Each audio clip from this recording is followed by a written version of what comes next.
Isang magandang hapon sa inyo guys. Nandito tayo ngayon sa isa mga ka-office mate ko sa Sitio Maron dito sa Unsad, Villasis. Guys, dito may papakita ako sa inyo. Isa siyang mangga na namumunga ng rambutan. Tingnan nyo guys ha. Ayan oh, di ba? Saan kayo nakakita ng mangga na merong rambutan? Only in Pangasinan lang yan guys. Tingnan nyo yan, di ba? Yan, ang dami niya oh. Wow! Wow!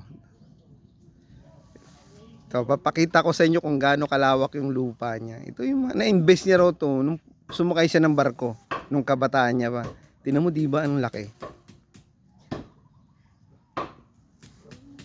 Oh, ang laki niyan, guys. Pero isa yung sa nakapag-amaze sa akin dito. Itong mangga na to, guys, namumunga ng rambutan. Yan. Kung alam niyo yung bunga na yan, comment down below guys. Thank you, thank you. See you on my next video. Bye!